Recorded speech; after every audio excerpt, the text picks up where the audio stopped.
Bienvenidas, bienvenidos, bienvenides a una sesión más de este seminario que se titula Ser humana, humano, humane en tiempos de IA. En esta ocasión me toca moderar. ¿Sí me escuchan bien por allá? Ay, qué Sí, bueno, perfecto. tenía esta preocupación. Y me toca moderar y entonces para mí es un gusto, es un honor estar aquí de este lado. Acá tenemos también a las personas quienes nos acompañan en presencial. También de este lado está Arlita. Muchas gracias, querida Arlita. Y pues vamos comenzando.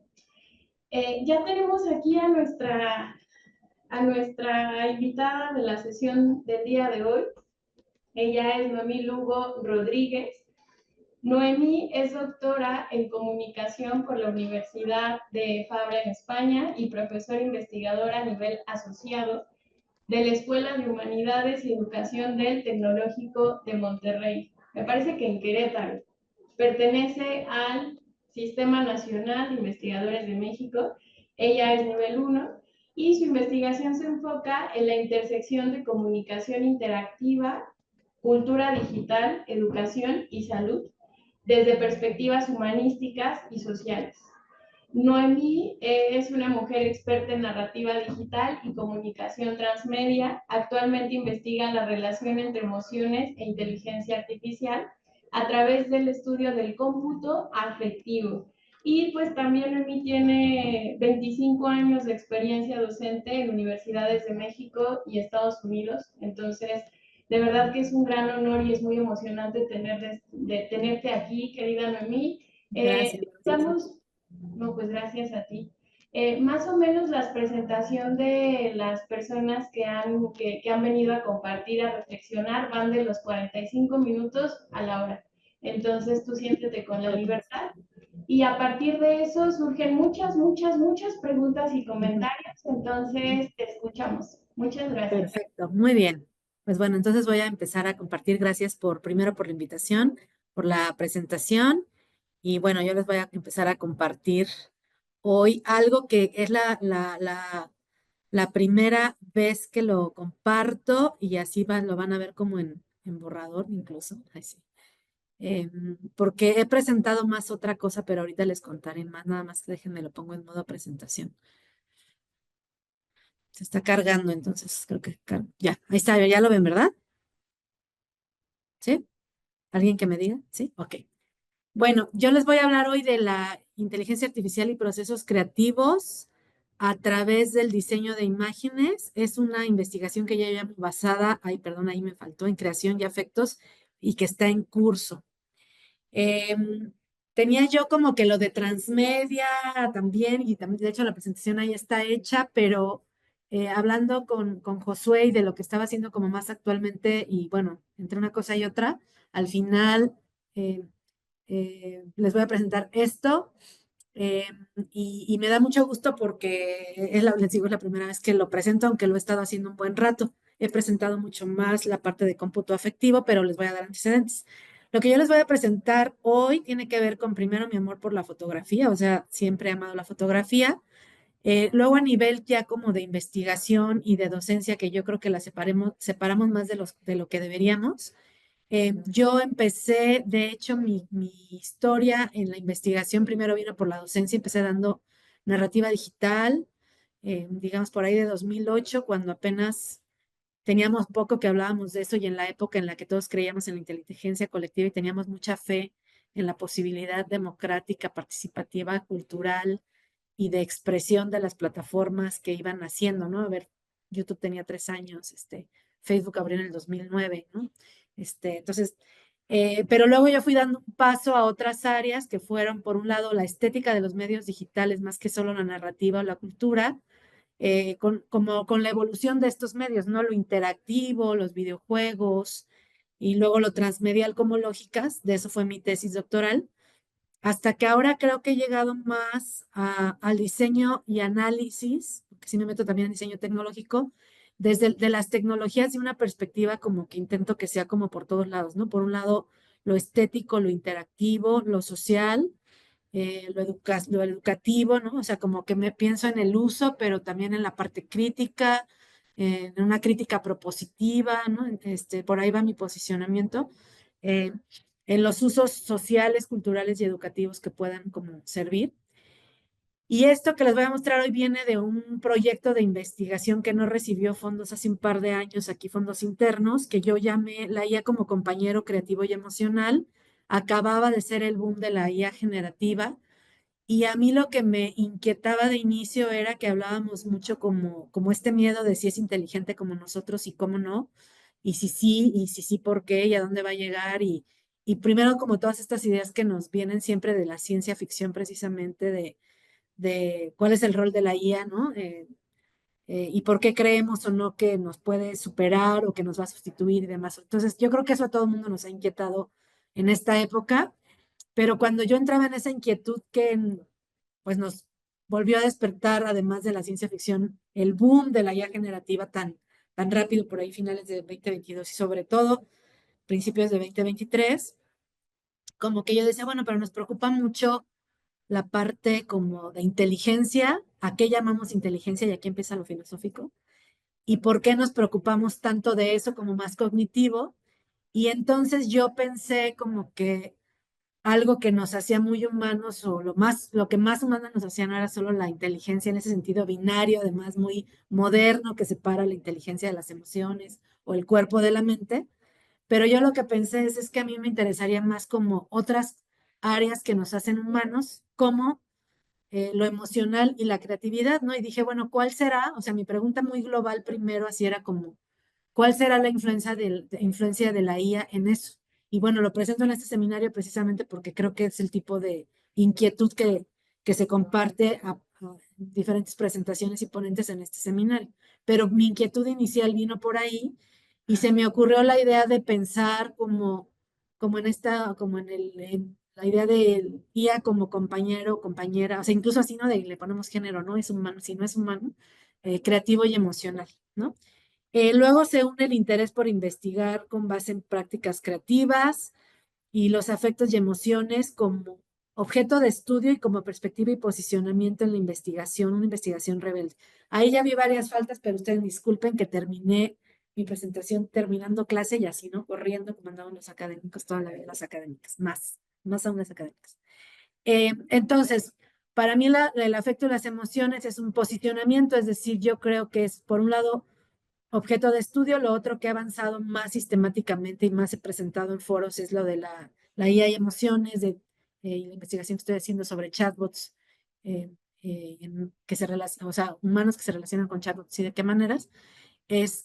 Pero creo que eso es objeto de estudio, pero creo que las emociones deben reconocerse como elemento de la investigación desde la subjetividad, desde lo que nos inclina hacia ciertos objetos de estudio en ciertos momentos de nuestra vida, ¿no? Y así lo hago, es un posicionamiento pues, feminista, digamos, de alguna manera, ¿no? Y de la investigación situada a la onda Haraway. Creo que es una investigación rebelde, que es algo que he hecho un poquito los últimos tiempos en varios sentidos. Rebelde en el sentido que no empecé por la revisión de literatura, etcétera, sino empecé por una intuición y como por la práctica. Y más bien yo tiene mucho que investigo así y que me voy metiendo la revisión de la literatura y de tal, como en los procesos todo el tiempo, pero no lo hago en ese orden, en el orden como tradicional, eh, por un lado. Y por ejemplo, hay muchas cosas que investigo y no publico o no he publicado y las divulgo primero. Entonces, en ese sentido es una investigación rebelde. Hoy lo que estoy haciendo es como que lo que empecé a hacer en la práctica fue esto de las imágenes, por un lado, por otro lado, de lo de los chatbots con algunos talleres y analizando mucho las interfaces, y ahí sí llevo mucho más adelantada la revisión de literatura y demás, pero tampoco he publicado. Y empecé a usarla como asistente de investigación y como asistente educativo y en todo mi trabajo, como de una manera consciente de que es para la utilidad, pero como consciente siempre como objeto de estudio, para ver patrones en las diferentes áreas en las que la uso. Y bueno, también lo doy en la maestría en humanidades digitales, en narrativa digital le metí un módulo, ¿no? Entonces, al final, lo que ha pasado en esa aproximación es como llegar a ciertos hallazgos cuando tú los ves en las diferentes prácticas y los conectas. Y entonces a lo que he llegado ahorita es como algo que presenté hace poco en otro foro, que es como la IA como asistente, o sea, como una postura sobre cómo ver la IA, que a lo mejor difiere de la primera, que era como colaborador o como co-creador, etcétera, que yo tenía al inicio, como en este proyecto que no me fondearon, ¿no?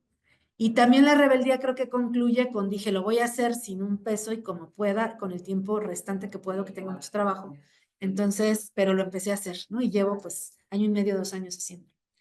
Bueno, esto no se, o sea, se ve de lejos y por eso lo corté en partes y lo pegué para que lo podamos ver en formato presentación, pero es un poco lo que les voy a presentar y es como, creo que es más real, que es así como más enramado, más que lineal y van pasando cosas. Y lo que quisiera primero aclarar es que no vamos a ver imágenes brillantes y excepcionales de IA. No me quería yo clavar con eso y ahorita van a ver por qué. Y de lo que les quiero hablar son mucho más de los procesos creativos y las cosas que me sucedieron como investigadora y las cosas que me pregunté. No es el fondo de esta presentación el resultado. Los resultados no son tan importantes. El proyecto va más avanzado, pero todavía no llega además a lo que yo quiero, pero lo que me ha pasado creo que puede ser relevante para este foro. Y bueno, en ese sentido, aunque hay como teoría detrás, la voy a mencionar también muy brevemente para irme más como a la experiencia, ¿no? Entonces, bueno, la investigación sería como a nivel, digamos, de marco de investigación, una investigación basada en creación, a través tal cual de hacer una experiencia creativa que buscaba, por un lado, explorar la naturaleza del medio, es decir, desde la estética de medios digitales, yo en el pasado he estudiado lo transmedial y cuáles son sus lógicas, pero también sus aspectos formales y maneras de comunicar, pero con lo formal, no solo el contenido. Luego estudié también inmersión y realidad virtual y les digo, siempre me interesa esa parte como formal de los medios o cómo comunican, ¿no? Con qué dispositivos. Entonces yo quería investigar eso, ¿no? Como la naturaleza del medio y tenía una postura hipótesis que era lo que les digo, era así como, por un lado era como darle el rol de actor, digamos así más laturiano el asunto de actor no humano, así como de sí le doy el rol, o sea, lo voy a considerar un par, ¿no? Y en ese sentido, como creer en un proceso de comunicación con la IA. Es decir, asumía yo que al hacer eso estás antropomorfizando a la IA, que es uno de los marcos teóricos que traigo, ¿no? En el otro proyecto también, de decir, claro, si yo creo que le hablo a la IA, le pido, le instruyo, le pregunto, aún si tienen, si es un chat en el que no tiene, como son los de imágenes de Amy Journey, que difieren de los emocionales en que sí se les pone un avatar o se les humaniza aún más, de alguna manera era aceptar de hecho en como investigación-creación, dar de hecho que era un actor no humano y darle un rol de par, ¿no? Esos eran como la postura.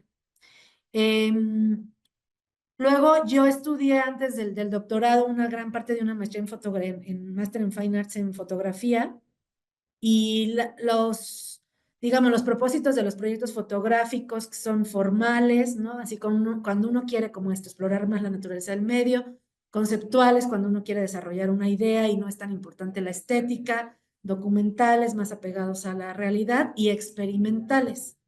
Lo experimental tiene la fascinación por los procesos. Entonces yo recurrí más bien a mi formación más que en comunicación en arte para pensar en esto como un proyecto que era un poco formal en la exploración del medio, pero que en realidad era mucho más experimental, porque ya les digo, no era que yo quisiera hacer como imágenes hermosas con IA, que ya hay un montón, sino que me interesaba más bien la parte de los procesos y las condiciones.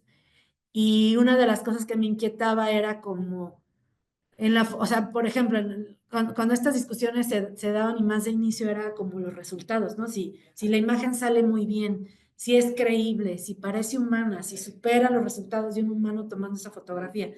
Y yo decía, bueno, es que se está perdiendo de vista la fotografía como un proceso experimental y de creación en el que a quienes nos gusta la fotografía lo mismo, no es si eres la mejor fotógrafa del mundo y dónde expones, sino hay algo que te pasa cuando tomas fotos, ¿no? Y a veces eso tiene que ver con así cuestiones muy sensoriales de tirarte de panza para lograr tomar la foto, como un, no sé, un aspecto meditativo cuando estás viendo algo, o los olores, o muchas cosas que tienen que ver con, y si es una fotografía montada así como más publicitaria, pues con la iluminación, el acomodo, pero es como muy corporal, ¿no? La fotografía es muy corporal y no solo visual, a tu cuerpo le pasa algo cuando estás fotografiando.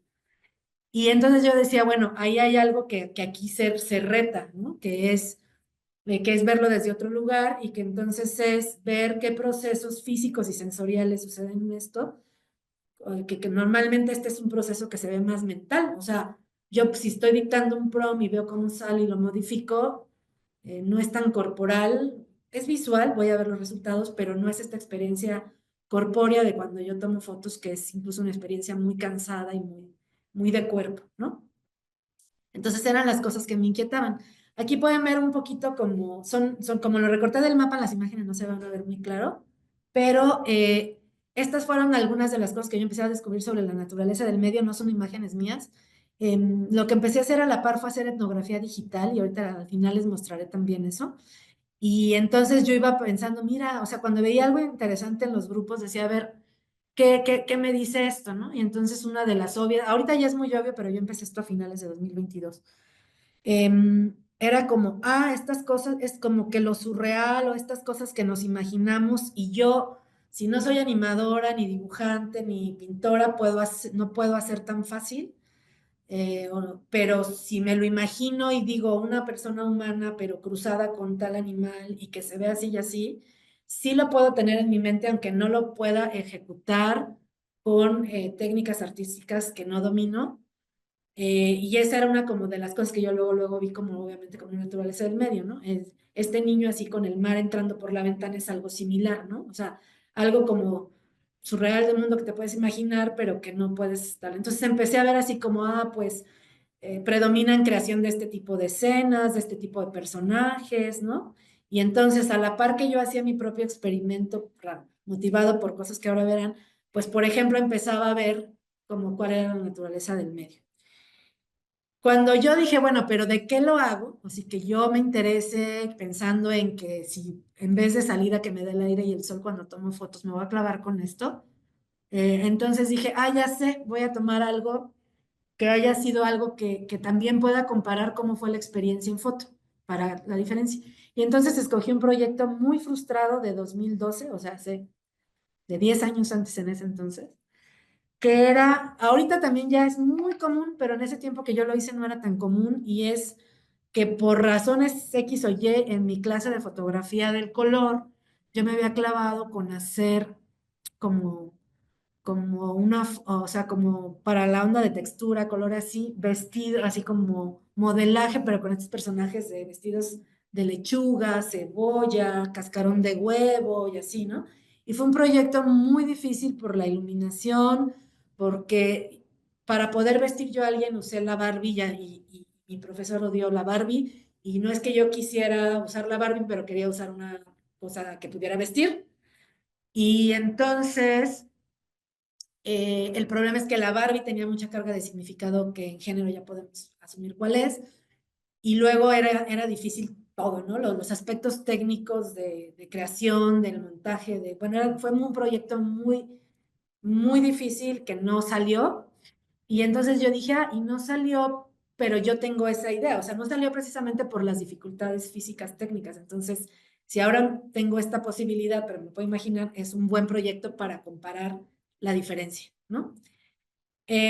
Bueno, pueden ver aquí, esto fue como en las primeras apps, así que además recuerden que Dalí era solo abierto a no sé quién, ya 3 personas, bueno, pero pocas, sin saber hacer cero, así cero de prompts, y entonces yo decía, a ver qué sale, ¿no? Y entonces, estos son así, yo creo que era el día 1 en el que Dalí se podía usar, entonces lo guardaré siempre como de museo, y salían unas cosas espantosas, además no salían mal las caras, las manos, ¿se acuerdan? No sé si alguien entró, pero salían unas cosas horribles cuando tú ponías seres humanos, ¿no?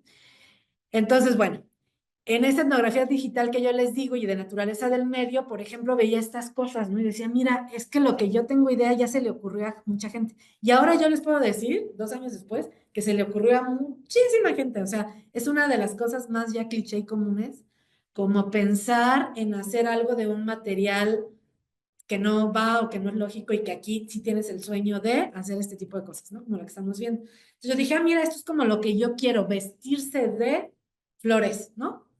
Y entonces veía el prom y decía, pues vamos a ver si lo ajusto y demás. Entonces es un poco cómo empezó este proceso.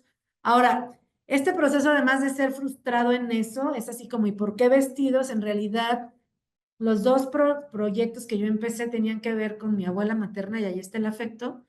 Y uno era este proyecto que yo creo que será el proyecto de mi vida algún día, cuando yo me jubile, que era como, ella era modista y hacía vestidos de novia y vestidos de noche, y yo nunca aprendí a coser más que así botones y a mano, así, ¿no?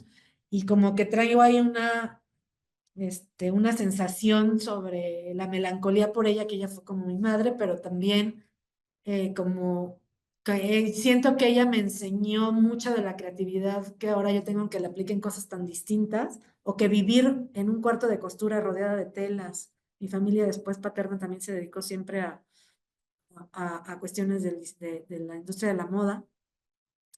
Y a mí, yo amo las telas y cosas, aunque me dedico a otra cosa, pero tiene mucha influencia en mi vida.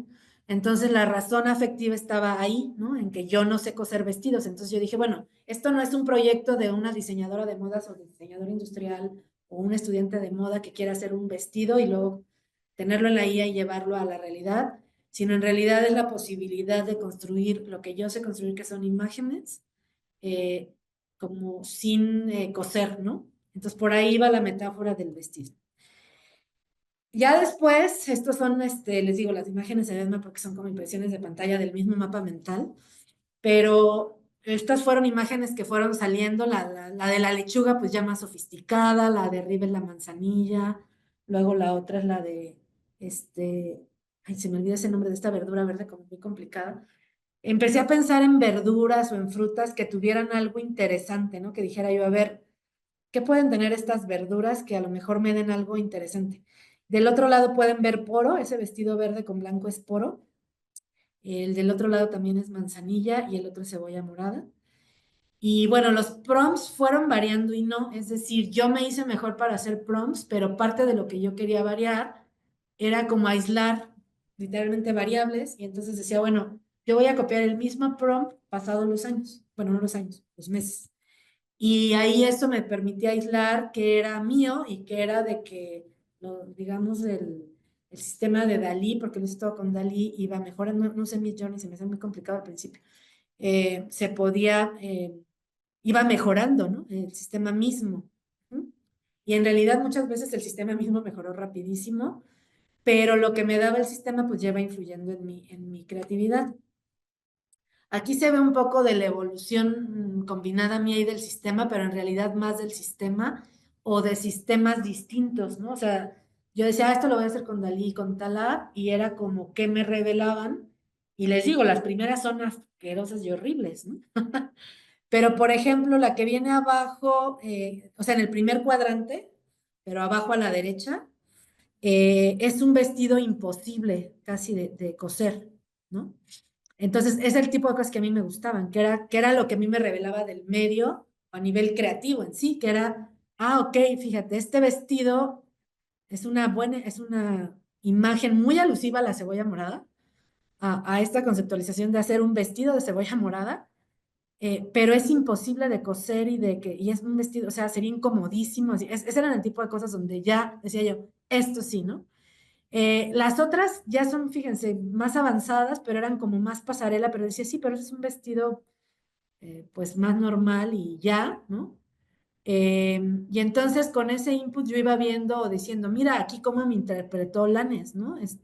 Me puso el círculo enfrente y así, ¿qué le digo para que no me lo interprete así? O, es un aparente error que me gustó, y qué le sigo diciendo para que vaya por este camino creativo, ¿no? O sea, cómo interpreta esto, ¿no? Entonces sí cambié muchas veces, así como las texturas, los colores, basado en cebolla o basado en olanes o en cebolla cortada en cachos, o sea, me puse ahí de veras así, ¿no?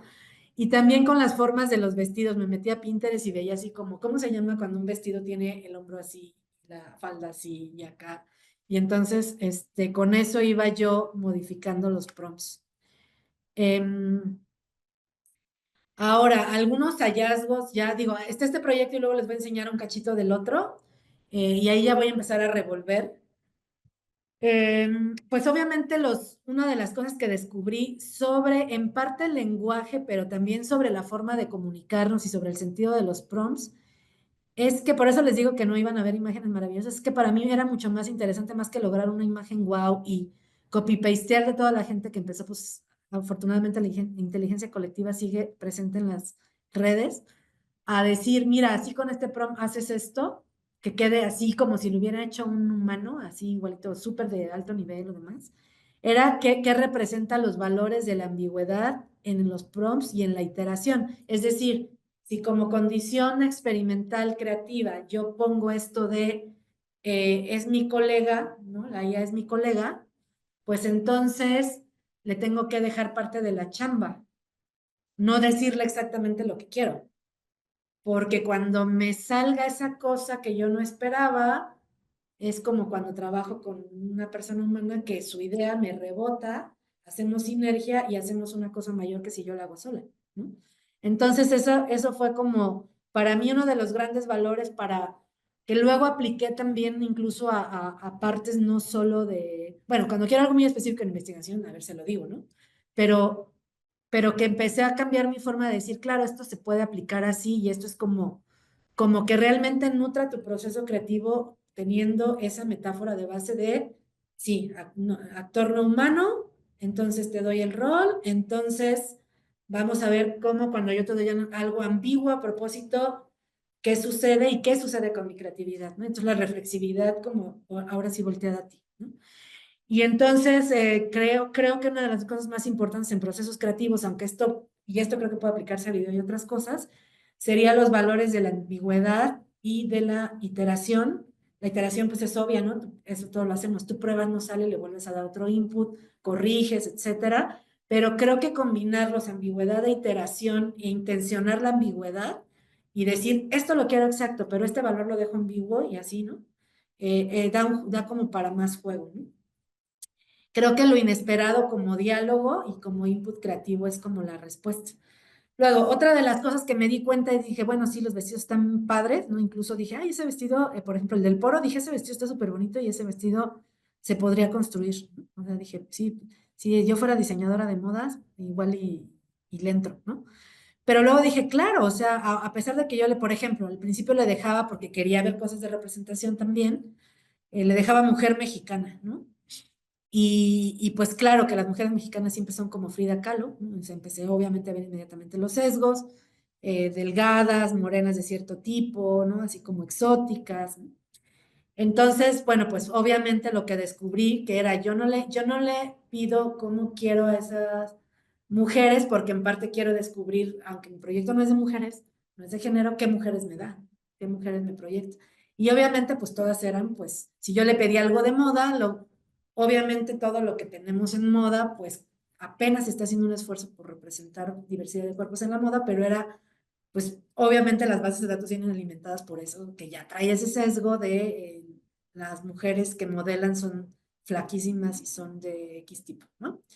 Entonces, de repente dije, bueno, y si yo le varío, a ver, me dará. Y sí, le empecé a variar la talla y a decirle cosas y me empezó a dar cosas como este. Entonces ahí dije, bueno, cuando a uno no le parece, sí que puede influir en la representación de algunos aspectos. En otros no. Por ejemplo, hubo cosas que no podía yo, por más que trataba de cambiar los fondos, ciertas, porque aquí era representación de la mujer y de México. O sea, cuando yo le ponía como que algún fondo que hiciera alusión a algo de México, también me sacaba estereotipos, ¿no? Entonces, cuando entré como a fijarme más en la representación, pues solo por comentar, pues como parte de la búsqueda que les digo, no es literatura. Yo por eso nunca la separo, o sea, yo por eso nunca hago la revisión primero. Yo siempre la hago como a la par del proceso que estoy.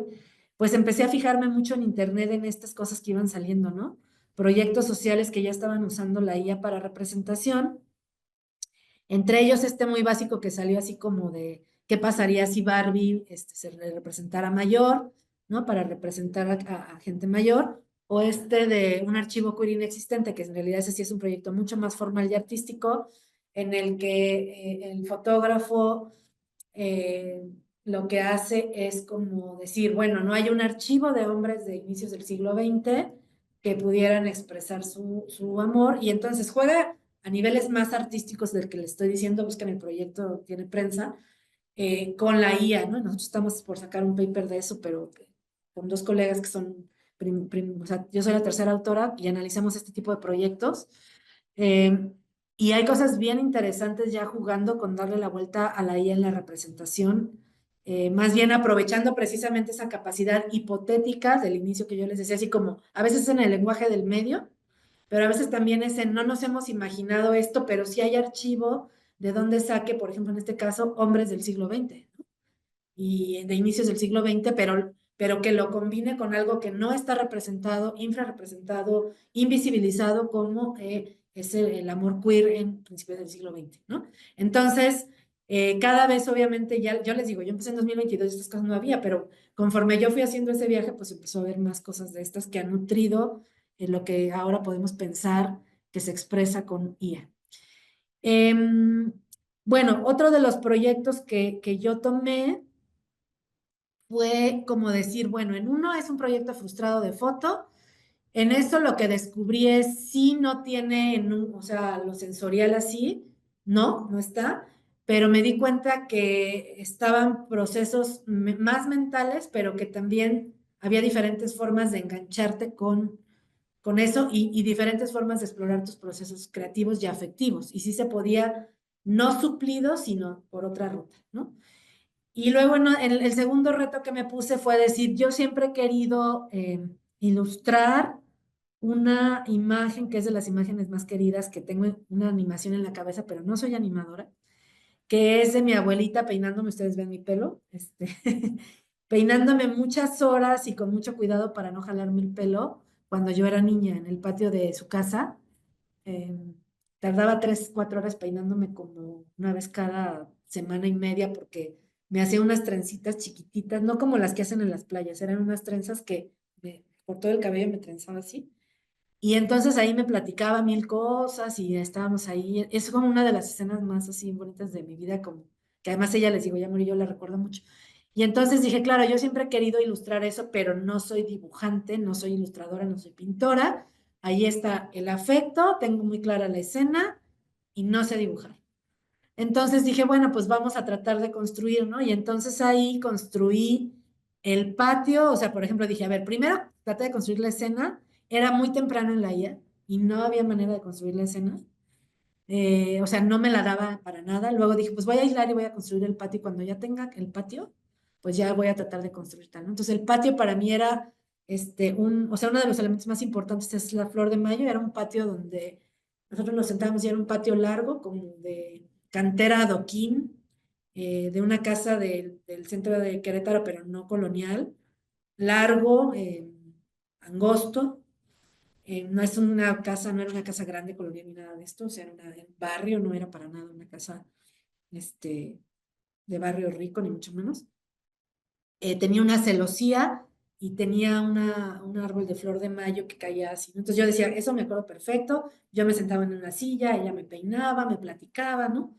Entonces, les digo, quise hacer el patio, ahí ven como no sé cuántas versiones de patio, o la niña y tal. Era, por ejemplo, muy difícil en el vocabulario,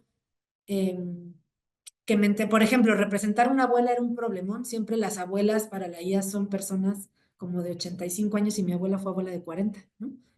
Me representaba siempre gente, pues nada mexicana. Mi abuela era como muy parecida a mí, blanca y de cabello chino, pero nada, o sea, me representaba muchas mujeres asiáticas, o sea, yo no le decía y tal, ¿no? O sea, fue un rollo, ese fue como muy, muy difícil, y entonces, yo digamos que le busqué por varios lados. Esta imagen que ven a la derecha fue de las mejores que me sacó, así que dije, bueno, al menos en qué quiero expresar, están las flores, está este vínculo que se siente entre esas dos mujeres, como está muy joven la otra, parecen una hermana y una hermana grande y una chica, o una mamá y una hija, pero ahí va, ¿no?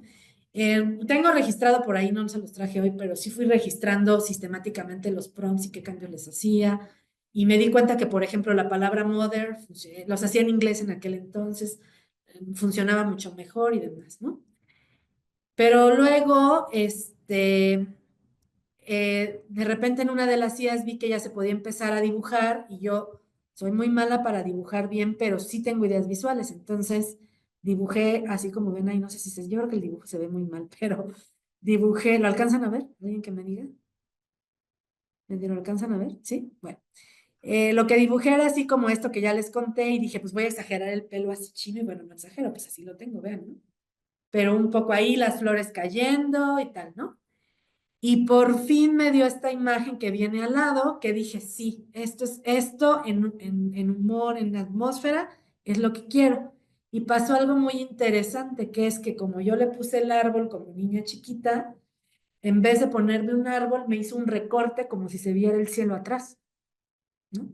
Es lo que les digo, dije, ay, qué padre, eso a mí no se me había ocurrido, ¿no? Esto que yo les digo del hallazgo de lo inesperado, ¿no? Es esta imagen que aquí se ve más claramente. La puse con el otro proyecto porque yo no le dije pon cebollas atrás, ¿no? Sino que le dije algo sobre las cebollas y hubo estas cebollas atrás y a partir de eso también empecé a decir, vamos a unir forma a fondo, que es una cuestión también de lenguaje visual, y a poner el fondo atrás y empecé a cambiar el proyecto de los vestidos, ¿no? Entonces eran como los proyectos dialogando de cómo el input creativo en uno te va cruzando en el otro. Esto es como ya más grande para que lo vean mejor, como el final, como de, esto ya es lo que quiero. Aquí ya me sentía yo muy culpable por el agua, porque empecé a descubrir que entonces estaba yo gastando agua en las imágenes. Y a partir de eso lo que empecé a hacer fue como un protocolo propio de decir, bueno, si yo, como hoy, ¿no? Lo voy a exponer ante muchas personas, voy a tal, voy a hacer un paper, voy a escribir lo creativo, voy a tal, como que fue como mi justificación propia. Dije, pero no voy a usar la IA para preguntarle así como qué película hay en Querétaro para no buscarlo en Google, ¿no? Y empecé como a hacer, y ya trabajé y eso ya está, si quieren se los doy al final, tengo un protocolo de uso de la IA que lo subí a Academia como parte de que aquí ya había entrado también la parte de sustentabilidad, ¿no? Esto fue un poco lo más logrado. Creo que la primera imagen es más bonita, más en tono. em, el patio, ¿no? Es tal. Me encantó la onda del fondo, así de que parece ese recorte como del juego así visual, ¿no? Que es uno de los principios visuales, jugar con fondo figura, ¿no? Aquí dices tú, esto claramente es como la imagen de un árbol y ahí hay unas flores, pero parece un recorte de pared, las flores están atrás, pero están al mismo nivel, ¿no? Y esas cosas que uno a veces en la foto así cuesta mucho trabajo hacerlas, o en la ilustración para quienes son ilustradores, era como, mira, pues esto fue casi casual, pero me gustó. Y entonces aquí es muy claramente el rol de la IA como colaborador creativo, ¿no? Es muy evidente. Luego, por el otro lado, en la otra imagen, lo que me encantó, que nunca pude hacer, o sea, traté de hacerlo en la primera, dije, bueno, quiero todo esto de la primera, pero quiero el pelo de la segunda. No, no lo logré. Y hice varias pruebas y no lo logré. Que los descubrimientos es, claro, es lo que les digo, si tú te obsesionas con lo que tenías en la cabeza, ilustra, págale un ilustrador, aprende a dibujar, ¿no? Pero yo estaba explorando como el medio, ¿no? Y el afecto y lo que ya les dije al inicio. Entonces dije, no, uno se tiene que conformar y entender y aceptar esa como coautoría y hasta ahí, ¿no? Y entonces esta dije, bueno, las flores están bien, el tono del color rosado es mucho más cercano al color que yo tenía en la cabeza, porque la casa de mi abuela era como más rosada, naranjosa, pero esas flores de flor de mayo se ven artificiales. Y sin mi abuela, en las dos mi abuela se ve mayor de lo que era, mi abuela fue, ya les digo, abuela de 40 años, entonces, pero bueno, se parecía un poco a una mujer delgada, mexicana, alegre, este vínculo entre las dos mujeres se nota, y el pelo de la segunda me encantó porque es una exageración, es una hipérbole, pero así era mi vida, ¿no? Así que era como, me peinaban, me cepillaban un montón, me quedaba el pelo así, y luego ándale, trénzalo, ¿no? Y 4 horas. Entonces, pues por ahora va ahí. Después dije, no, lo que voy a hacer es hacer foto con inteligencia artificial intervenida con bordado, ¿no? Y entonces recuperar otra vez lo de la costura y su influencia en mi vida y demás. Y lo que no he tenido es tiempo, pero acabo de pedir sabático y si me lo dan, a partir de agosto me podré dedicar a mis dos proyectos de investigación solamente. Y bueno, creo que la terminé aquí. Solo les voy a enseñar. Déjenme ver. Solo les enseñaré una cosa más para que más bien ya el tiempo sea para conversar. Nada más que como que la... Espérenme. Cambié de pantalla, ¿la están viendo? Sí, ok. Bueno, esta es la etnografía digital. O sea, aquí tengo yo unas tal vez 200 imágenes o más de 2 años o 3 viendo ya en grupos aquí en Facebook, así como lo que hacía era eh, guardar cosas. Ahorita ya le metí un poco a veces hasta de marco teórico, cosas del Manovic y demás, pero en realidad lo que hice inicialmente era como solo cosas eh, que fueran, por ejemplo, ¿no? Miren, esta se las voy a abrir porque les voy a enseñar lo que les digo. A ver si se ve porque está muy lento. ¿Sí se ve, verdad, el vestido? ¿El vestido de agua?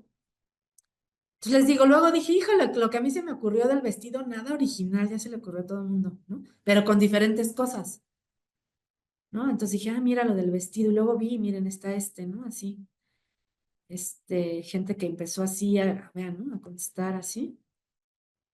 Ujú. Entonces yo decía, ah, pues es que es como, es una de las naturalezas del medio, o sea, lo que se nos antoja inmediatamente es hacer cosas como imposibles, que esa es parte de lo que está chido, porque eso en foto no sale, no tiene caso, ¿no? Sino eso es muy de este medio, ¿no? Eso sí es de la estética del medio.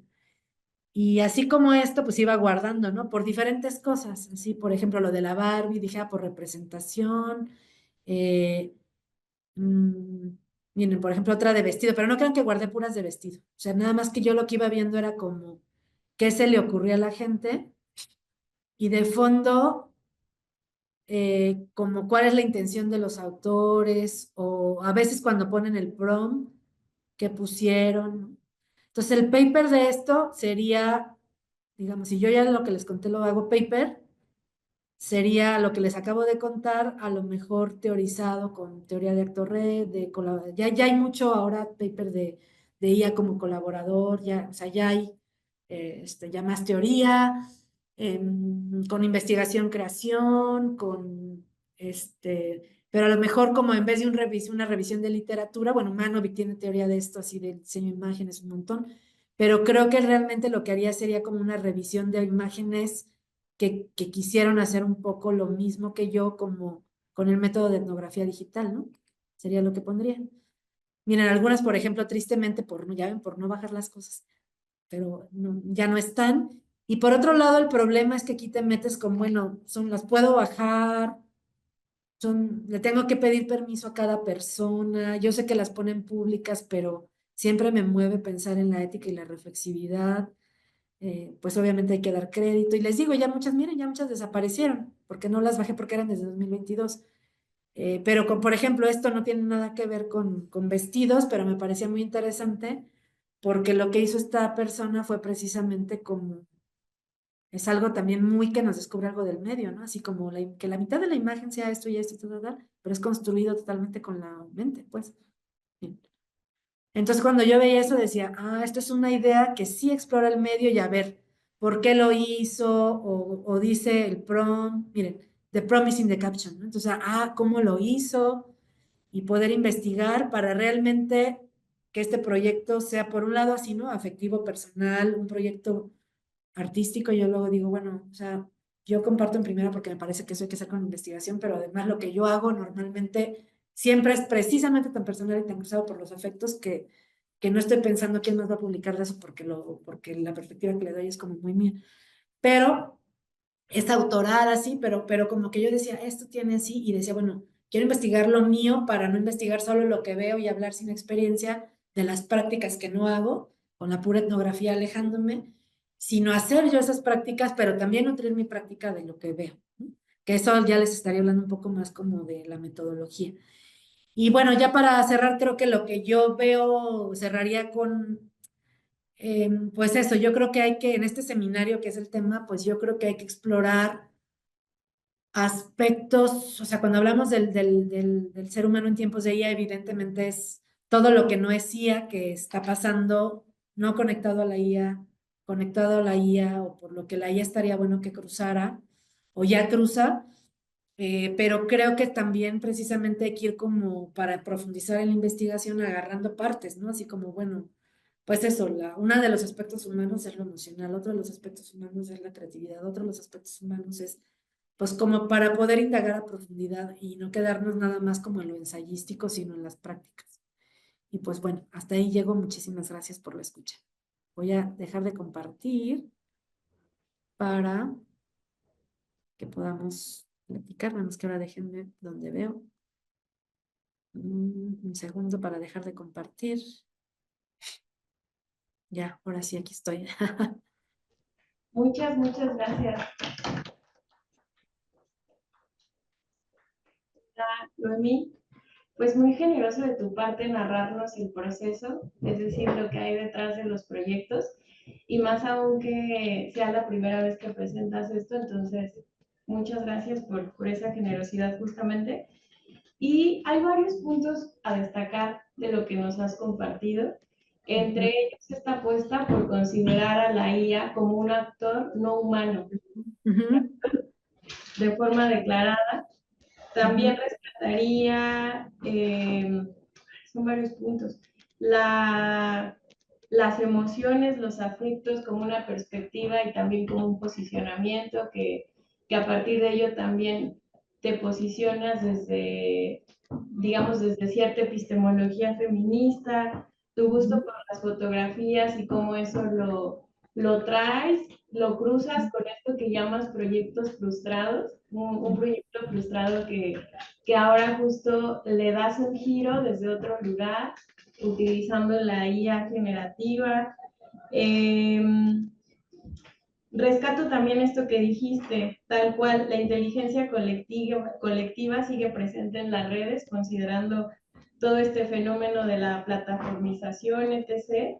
Y también esta apuesta por ir registrando sistemáticamente los prompts y también hay el protocolo propio que ya existe de cara, digamos, a todos estos desafíos y cuestiones ambientales. Entonces, voy dejando estos puntos sobre la mesa y vamos en el chat, comenzamos, me parece que ya había una pregunta, no sé si ya hay más preguntas. Fíjate que lo que sí es que se me quedaron los lentes en la casa y no alcanzo a leer, entonces si la pueden decir de viva voz o la pudiera leer, me da pena, pero se me quedaron los lentes y ya la edad no me deja ver. No te preocupes, querida Noemí. Sí, me parece, nos ayudas leyendo queridísima Ali y después vamos a una aquí presencial, una vuelta. Bueno, primero, Ileana Cruz dice, me puedo imaginar perfecto el comentario de Carlos Monge, el profe de Fosfor. Luego, Ah, Augusto dice, ¿consideras que la IA puede ayudar a que personas no especializadas en arte puedan crear y proponer productos creativos e innovadores? sí, yo creo que es lo que les digo, o sea, uno de los primeros temas que yo encontré en la etnografía digital era una gran batalla por lo que es arte o no, que está muy interesante y podría ser uno de los temas que se explora. Ahí había muchas cosas, ¿eh? Otro de los temas que eran grupos donde la gente estaba compartiendo estas cosas, ¿no? Produciéndolas y compartiéndolas. Otro de los temas era como artistas enojados, sobre todo había como más enojo en los artistas al inicio, cuando como que era menos claro qué se podía hacer y qué no. Pero era como, no se puede hacer arte y la gente común diciendo sí se puede hacer, ¿no? Y entonces los artistas diciendo es que eso no es arte. Y entonces podríamos ver una discusión ahí clarísima de arte de baja cultura y alta cultura, muy aristocrática la teoría como de qué es arte y qué no es arte, que entiendo además en el contexto de también la tensión del trabajo, ¿no? De qué nos pasa a los artistas y el trabajo de los artistas con este medio, que no me parece poco, o sea, me parece un tema grande, importante y que de las primeras cosas que salieron de Nia ya saben que era la queja de la gente que doblaba en Hollywood y eso se ha renovado y ahorita hay toda una campaña de la gente que hace doblaje en México al respecto, ¿no? Entonces, esto lo cruzan muchas cosas, pero creo que una de las cuestiones era decir, No, yo creo que sí, o sea, yo creo que ahorita ya estamos más para contestar esa pregunta que al inicio, que sí. En cuanto un medio empieza a dejar ver que va a copiarle a otros medios, eso siempre pasa, y que en parte ese copiar es como que si el medio fuera persona, es ir desarrollando su identidad, ¿no? Con cosas que copia y cosas que, que son nuevas y específicas del medio, como cualquier identidad, es como, pues también en la inmersión, ¿no? O sea, esos son patrones, o sea, la foto al principio hacía muchas cosas que se hacían en la pintura, o sea, cuando la foto empezó a ser como más, un medio más separado, fue cuando precisamente empezó a haber estos experimentos, unos prontísimo, ¿eh? O sea, hubo además una fotógrafa, Julia Cameron, que tenía apenas muy poco la foto y empezaba a hacer cosas ya bastante avanzadas, pero digamos que como cuando más fotógrafos lo empezaron a hacer es cuando dejaron de intentar decir, mira, esto es como si fuera una pintura y es súper realista igual que una pintura y ahora no me tardo tanto, o yo no soy pintor, pero puedo fotografiar, ¿no? Esa discusión ha estado, o sea, díganme con todo, con la tele, con la foto, con las experiencias inmersivas y la realidad virtual y ahora con la IA. Precisamente lo importante a nivel arte, y yo creo que el arte es de las cosas más humanas que hay, es para mí ver precisamente cuál es el lenguaje del medio para crear arte. Con la misma herramienta, la misma tecnología y los prompts, habrá gente que cree una imagen artística. Habrá gente que cree una imagen para su presentación de PowerPoint y habrá quien diga que las dos son arte y habrá quien diga que no. Y obviamente los criterios que tenemos en arte aplican a todo, o sea, siempre va a haber. Y entonces, claro que se puede usar. Lo que yo les enseñé de una imagen queer, un archivo queer inexistente, es un proyecto artístico. Hay otro de Exhumar la IA, que es un proyecto donde un fotógrafo de Michoacán pensó que no había representación de los grupos originarios de Michoacán, de por ahí de Janichi Páscuaro, luego pidió fotos de sus antepasados como trueque a las personas de Janitzio. Hizo toda una conceptualización y es un proyecto artístico que se enseñó en el Centro de la Imagen en 2023, pero no es artístico nuevamente por lo que ves en la foto, así de, pues está artístico, no, sino por todo el proceso, ¿sí?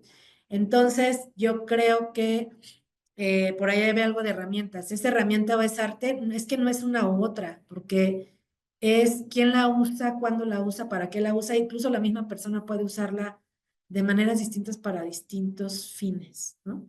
Entonces yo sí creo que por supuesto se puede usar para crear arte. Por ¿Qué más? acá, adelante, querida. Sí, ¿quieres que juntemos ahorita en el chat tenemos 3 preguntas pendientes, ¿verdad? 2, 3. Vamos contigo y después acá en presencial. ¿Qué te parece? Sí, sí. Genial, muchas gracias. Bueno, primero, más que Centeotlicua y Procuro y Maleri agradecen la ponencia, dicen que es muy interesante.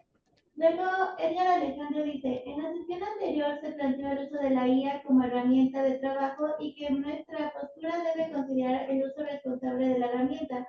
En este contexto del arte, ¿qué tanto podemos considerar a la IA como una herramienta y qué tanto tiene algún sentido usarla para crear arte?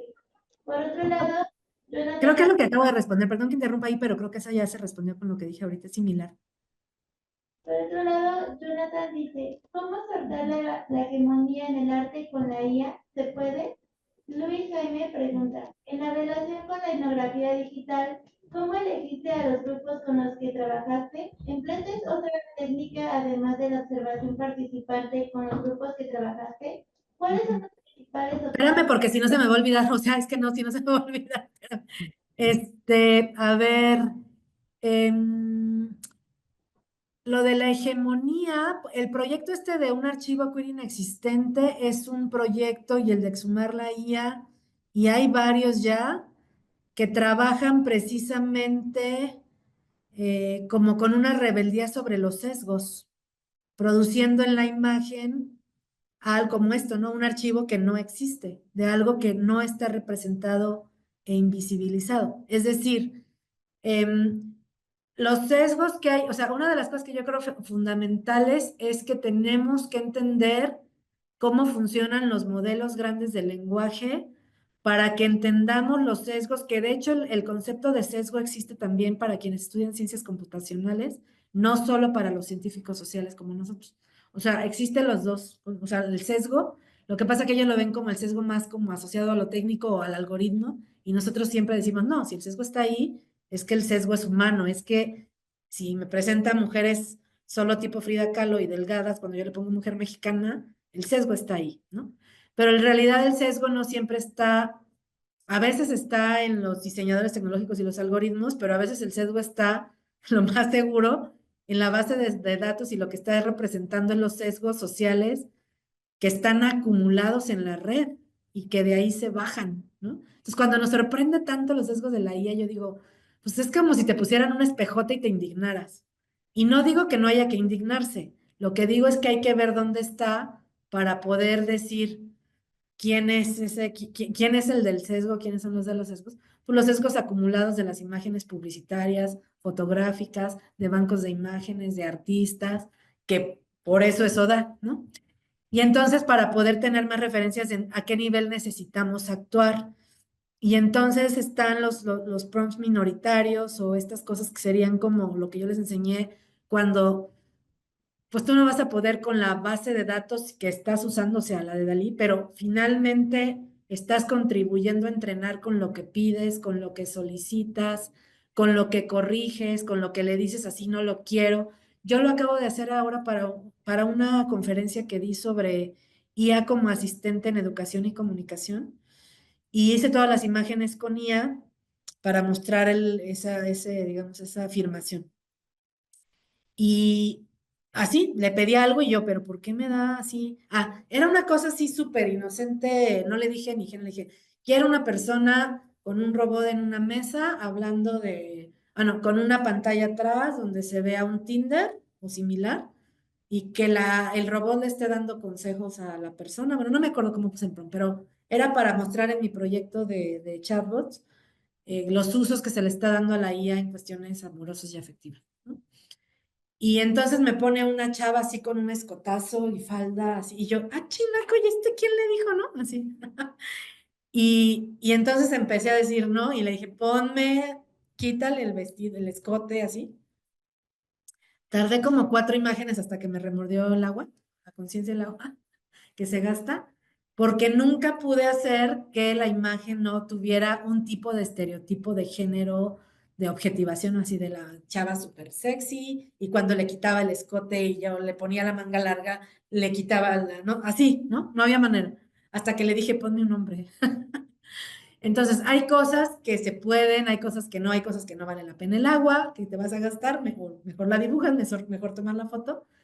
Pero sí hay una parte de la hegemonía que si nosotros la usamos con conciencia y entendemos la parte técnica de los prompts y tecnológica de las bases de datos y de los modelos grandes del lenguaje, podemos tener más injerencia para saber qué criticar y para saber darle la vuelta en el uso como una forma de posicionamiento y crear proyectos que digan lo contrario en esa hegemonía. Yo me refiero específicamente, porque el tema es enorme, a cuando hablamos de representar algo con IA, ¿no? Hablar de, digamos, qué tanto podemos con la hegemonía de las empresas, pues es un fenómeno muy grande como lo es la plataformización, la ratificación, pues estamos es la lucha que tenemos, ¿no? Que hay que hacer, por supuesto. Muchas gracias, querida Nomi. Si quieres, entonces vamos pregunta a pregunta. Nos quedamos hasta José Fernando, que también nos indica que ya no leamos su anterior pregunta porque ya la respondió, entonces entiendo que es a lo mismo. Y retomamos la de Luis Jaime. Bueno, Luis Jaime decía, ¿cómo elegiste a los grupos con los que trabajaste? ¿Es alguna técnica además de observación participante? ¿Y cuáles son los principales obstáculos de una etnografía digital para el trabajo en relación con la IA? No, mira, yo hasta lo que voy ahorita no fueron, o sea, yo he trabajado con esto y con neurodiversidad y con otros grupos para otras investigaciones que he hecho. La etnografía digital tiene un sentido muy amplio y no siempre la etnografía digital, o sea, la etnografía digital no siempre sigue criterios precisamente de la etnografía en el trabajo de campo, como de entonces elijo el grupo así y tal. Yo creo que la metáfora más grande para mí como para la etnografía digital es entender cuando haces etnografía digital y no coincido en los posicionamientos de todo el mundo, ni todo el mundo coincide con los míos, es entender un grupo como un espacio social, no forzosamente comunitario, como un grupo de afinidades en el que tú seas participante natural y dejes huella de tu participación y te comprometas éticamente a hacerlo. Es decir, yo en estos grupos en los que estuve daba likes, hacía comentarios y posteaba. Y para mí eso fue la etnografía digital para hacer esto. Hacer un grupo de etnografía digital donde tú digas, yo voy a armar un grupo para hacer esto, es más similar a hacer un grupo de enfoque y no me parece tan etnografía digital, sino usar los medios digitales para hacer etnografía. La etnografía digital tiene muchas posturas, ¿no? Casi todos coincidimos en que son live, es decir, las prácticas están cruzadas en línea y en vivo y tal. La experta en eso es Edgar Gómez Cruz, que cuando empezaba Flickr pertenecía a los grupos, tomaba fotos, hacía lo que yo les dije y luego se iba con los fotógrafos en Barcelona a tomar fotos, ¿no? Eso sería un trabajo como más completo, eh, pero en realidad yo creo que no hay manera como de hacerlo de una manera única. Y yo creo que otra opción para hacer esto, que a lo mejor yo podría tomar en este proyecto, y sí lo hice de hecho lo hice en un taller en la UAC, aquí en la Universidad Autónoma de Querétaro, es lo único que he hecho con imágenes aparte del día de hoy, era más bien en presencial hacer un taller y ver qué procesos creativos hacen eran chavos de una clase de la licenciatura en artes visuales y ver qué procesos hacen, cómo los hacen, qué les suena, mmm, qué referencias traen, qué tanto saben hacer prompts, así, qué resulta y juntarlo así y hacer la observación participante y hacerlo como un taller, ¿no? Es otra de las opciones, pero la que yo hice para esto no fue así y lo que yo quería ver con esa investigación era qué se estaba haciendo de manera natural por quien realmente lo estaba haciendo. Entonces me metí a grupos que busqué con esas características. Entonces había grupos como usuarios de Dalí, usuarios de Midjourney, fans de no sé qué. Y entre eso, y lo último que contestaré porque ha sido una respuesta muy larga, es que había un grupo muy inesperado para mí y fascinante de gente que estaba haciendo como tipo fan art de las culturas prehispánicas de México como una forma de adoración a la cultura y de reconocimiento y así amor por la cultura mexicana. Eh, Eso tendría que ser un paper solo eso aparte, que fue maravilloso descubrir. Y no eran artistas, no eran fotógrafos, no eran diseñadores gráficos, no era gente así muy curiosa del medio queriendo experimentarlo, así como usuarios, así como avanzados. Era gente cuya interés era hacer un homenaje a las culturas prehispánicas, que encontraron en esto cómo hacerlo y cómo compartirlo. Y ahí yo dije, esto sería una investigación tal cual, y si yo quisiera ya investigar eso, me presentaría con el grupo porque no soy ese perfil que sí tenían los otros grupos. Les diría, hola, soy investigadora, soy Noemí del TEC de Monterrey, investigo esto, me ha encantado lo que han hecho, me quiero quedar en su grupo y quiero entrevistarles, ver sus producciones, ver si me dan permiso de bajar algunas, hacer un Zoom con quienes más posteen, ver sus procesos, ver si tienen cuentas en Instagram, en YouTube, en otros lados, y sería otro viaje. Muchas gracias, Noemí. Pasamos ahora a presencial y después volvemos a digital. ¿Alguien de aquí quiere compartir, preguntar algo? Adelante. Ay. Bueno, bien. Cuando tú estabas describiendo el dibujo y la imagen de tu abuela y te estaba peinando, me llegó a la mente, yo tengo la fortuna de trabajar con niños desde preescolar hasta preparatoria. Y en algún momento hicimos un ejercicio en secundaria en el que ellos tenían que, a través de IA, poder comunicar lo que habían soñado.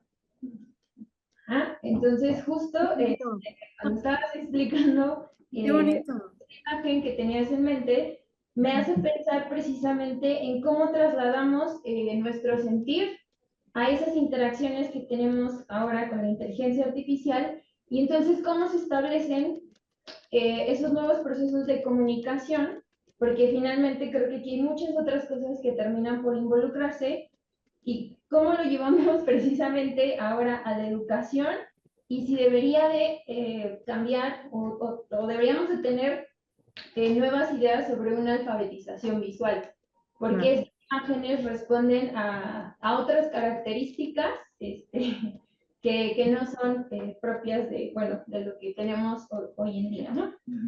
Pensando en esto, en que estamos trasladando esa capacidad que ellos tienen de imaginar a las palabras y luego que se reproducen esa imagen y de repente alcanza, de repente no, pero, o sea, yo veo y puedo hacer diferencias, ¿no? Los niños de secundaria, entre bromas y entre que tienen curiosidad y les llama un poco más la atención, son capaces de hacer ejercicios, vamos a decir así, un poco más interesantes, porque llego a preparatoria y en preparatoria, aunque tienen una vasta variedad de palabras, de cosas que podríamos pensar que quieren expresar, no lo hacen. Entonces creo que ahí se juegan afectos. Claro. Creación de imágenes. Sí, fíjense que a mí, bueno, los afectos y las emociones es algo que lo tengo además en más investigaciones y eso es un posicionamiento. Pero en realidad yo creo que precisamente cuando pensamos de formas muy dualistas en cuanto a la IA y otras cosas, es porque suponemos, o sea, hacemos supuestos que no cuestionamos. Por ejemplo, esto, ¿no? De lo inhumano o de la despersonalización o tal. Yo digo, bueno, parte de los experimentos por eso era así como, ¿y qué tal si yo hago imágenes subjetivas?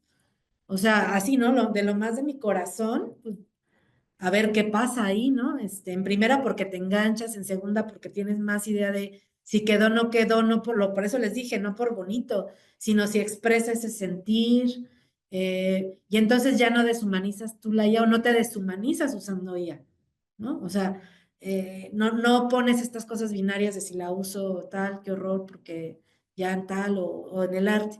Y yo creo que como yo vengo, por ejemplo, de cuando yo lo hice hace muchos años, lo de transmedia, empecé por lo transmedia como un derecho para alfabetización digital, es decir, no me interesaba el transmedia Hollywood, sino me interesaba cómo con todos los medios que teníamos, cualquier persona que tuviera acceso a los medios y la formación podría hacer algo transmedial, ¿no? Sí, ¿no? No me salto brecha y no soy inocente en cuanto a eso, ni brecha de uso, ni brecha de todos los tipos, pero era como, pues podríamos hacerlo y son más lenguajes para hablar y más derecho a expresarnos de formas distintas. Y pienso lo mismo con la IA, o sea, una de las cosas más bonitas que a mí me gustó ver era una persona con poca movilidad en eso de la etnografía digital que hice, en esos grupos de usuarios que eran de revuelto carne, chile, mole y pozole, porque eran grupos alrededor de la práctica, o sea, de lo estoy usando y ya, que decía, no tengo una movilidad reducida y nunca he podido pintar y esta imagen es resultado de lo que puedo hacer con mi mente, ¿no? O sea, no digo que todas las prácticas sean esas, pero para mí eso es lo interesante del potencial de esto. O había alguien que decía, hice estas imágenes porque se murió mi mascota y no es mi mascota tal cual, pero jugando a hacer estas imágenes es como que le hice un homenaje. O sea, yo encontré cosas sumamente inesperadas y muy afectivas que nutrieron además de lo formal y que ellas tenía la gente respecto a la parte estética. Pues eso, cuáles son las prácticas de la gente y me parece maravilloso lo que estás haciendo de los sueños. Yo creo que además siendo de niños estaría padrísimo verlo y estaría bien padre que lo publicaras. Muy bien, creo que es Alejandro, pero ustedes están moderando, más bien ustedes digan. Muchas gracias, querida Noemí. Aquí tenemos otra en presencial y después volvemos allá a lo digital y después volvemos a presencial. Muy bien. Hola, Noemi, muchas gracias por tu presentación, muy interesante en el compartirnos, ¿no? Como todo tu camino, tu ruta de investigación que a veces se suele quedar por fuera y se queda como siempre solo en la trastienda y solamente presentamos los resultados, ¿no? Entonces me parece muy interesante y muy enriquecedor también, porque pues al final de cuentas, pues todos tenemos estos momentos de duda y de cambio de ruta, ¿no? En ese sentido, me gustaría saber si dentro de este proyecto te planteas o ha surgido en algún momento hacer una reflexión en torno a la textura de las imágenes que da la inteligencia artificial, ¿no? ¿A la qué, perdón? ¿A la Textura, a la textura textura? de las imágenes que da la inteligencia artificial, ¿no? Digo, yo he experimentado, a veces le pido cosas así, y siento, no sé si es mi sesgo particular, ¿no? O las imágenes que he visto, pero siento que a veces son imágenes, una que tienden a ser siempre realistas, son imágenes que tienden a ser siempre como sacadas de una especie como de catálogo, que son imágenes como que tienen una iluminación muy particular, que la textura de la piel, por ejemplo, tiene una textura particular. Entonces, no sé si de pronto hayas reflexionado en torno, ya que nos compartes que tu formación en arte y todo, una reflexión en torno a las posibilidades estéticas de la inteligencia artificial y qué se queda por fuera en el tipo de textura que de pronto te dan estas imágenes Sí. y cómo se pudiera Sí. experimentar más con ello. Sí, no, a mí me parece como un tema muy particular y que tú tienes muy claro y creo que deberías investigarlo porque ya tienes hallazgos. O sea, me parece que tú lo ves. Yo creo que eso, que uno se le revela y ve lo que más le hace figura. Y yo creo que a veces tenemos expectativas, o sea, creo que se puede siempre jugar creativamente con el medio, que siempre el tipo de prompt configura que te da, que sí hay manera de decirle quiero este look o el otro, ¿no? Pero como yo les dije al final, no creo que vaya a haber una manera en la que, así como siempre, la IA exprese lo que teníamos en mente y que bueno, y los artistas plásticos dirán que mejor aún por expresión y por trabajo. Entonces, creo que también el medio evoluciona a un nivel que va avanzando y que lo que vemos es parcialmente lo que ha avanzado y ya después va a avanzar más y ahora es increíble lo que se puede ver en video. Al principio ya dijimos que los seres humanos y las manos eran espantosas. Entonces, yo creo que el medio evoluciona por un lado y es una tecnología que va más rápido que otras. Yo creo que sí se puede configurar e influir en los prompts y hay que saberlo y hay que distinguir qué es el avance de la tecnología y que a lo mejor la tecnología sí ha avanzado, pero tú necesitas más avanzar en tus prompts, por ejemplo. O sea, no te digo a ti en particular, no, sino como uno cuando está creando. Pero luego creo que hay cosas que si tú ves en el medio y ves que son limitaciones del medio, son, o le puedes dar la vuelta o no y conformarte o criticarlas o alimentarlas distinto en ese proceso iterativo, ¿no? Yo creo que siempre que algo sea la suma de una base de datos de lo que hay, pues va a tener esto, o sea, no va a haber manera que no sea ciertamente un poco cliché de base. No, no hay manera, ¿no? Y me refiero como textura, como cualquier propiedad visual de las imágenes o cualquier look que te da en general. Y luego también está la cuestión de brecha. Entre más pagues, mejor te da y es una cosa muy triste porque eh, tú puedes experimentar más y mejorar y tal si tiene la versión, por ejemplo, de OpenAI de pago que si no. Y eso es brecha económica, o sea, es un chorro de cosas atravesando ahí, no nada más las partes artísticas, ¿no? Muchas gracias. Sí, sí, siguen rebotando por acá las ideas. Y ahora sí vamos con Alejandro González. Al parecer va a abrir su micro y después le pasamos el micro a Ali para que nos lea la siguiente pregunta. Adelante, Alejandro, por favor. Sí. Hola, hola. ¿Ahí me escuchan? Sí. Ah, ok. Muy bien. Bueno, buenas tardes a todos. Muy interesante todo el seminario. La verdad es que todas las sesiones han sido muy interesantes y esta no fue la excepción. Se agradece la participación tanto de los ponentes como de las personas que estamos aquí, tanto ahí en físico, acá en digital, ¿no? Y este tema, ahorita hablando de todos estos ejemplos, me pareció muy interesante toda la ruta que nos mostró, ¿no? Y mi duda va más en otro aspecto que ahorita un poquito mencionó, ¿no? Sobre todo esto de las brechas, ¿no? De que le mostraba, por ejemplo, al pedir una cosa, mostraba una mujer de ciertos tipos, ¿no? Y eso tiene que ver con las brechas de género, ¿no? ¿Quién programa todo eso?